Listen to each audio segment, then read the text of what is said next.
ఒక వ్యక్తి 360 డిగ్రీలో ఎలాంటి స్కిల్స్ ఉంటే డెవలప్ అవుతాడో అలాంటి స్కిల్స్ నేర్పించుకుంటూ వచ్చాను. Okay. Example public speaking, YouTube mastery అని చెప్పేసి సోషల్ మీడియాలో ఎలా ఎదగాలని చెప్పేసి ఛానల్ పెట్టుకొని అలా చాలా మంది క్రియేటర్స్ కూడా పుట్టారు ఈరోజు. చూసాను. యా.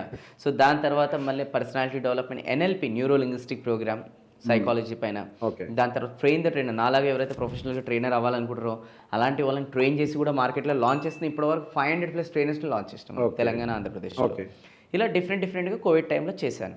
మంచి రెవెన్యూ కూడా వచ్చింది. ఓకే. వాల్యూ యాడ్ చేస్తున్నాను, రెవెన్యూ కూడా వస్తుంది, బాగానే ఉంది. బట్ ఒక్క ఇంటర్నేషనల్ ఈవెంట్కి నేను ఒక ప్రోగ్రామ్ అటెండ్ అయ్యాను. అది పేరు వచ్చేసి Tony Robbins, world best trainer and he's the peaks. So అతని దగ్గర నేను ప్రోగ్రామ్ అటెండ్ అయినా, ఆయన ఒక పాయింట్ చెప్పిండు, నా హార్ట్కి బాణంలాగా గుచ్చుకుంది అనమాట. ఆ పాయింట్ ఏంటంటే, వేణు నువ్వు ఎంత పెద్ద, వేణు అంటే ఆడియన్స్కి చెప్పిండు బట్ నాకు చెప్పినట్టు ఫీల్ అయినా నేను.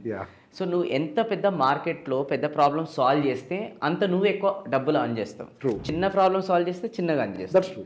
చిన్న వాల్యూ యాడ్ చేస్తే చిన్న వాల్యూ నీకు కూడా వస్తుంది. సో నువ్వు ఆలోచించు, అలాంటిది మార్కెట్లో పెద్ద ప్రాబ్లం నువ్వు ఏది సాల్వ్ చేయగలుగుతావు, సో దట్ జనాలు మీకు ఆ ప్రాబ్లమ్ సాల్వ్ చేసినందుకు పే చేస్తారు.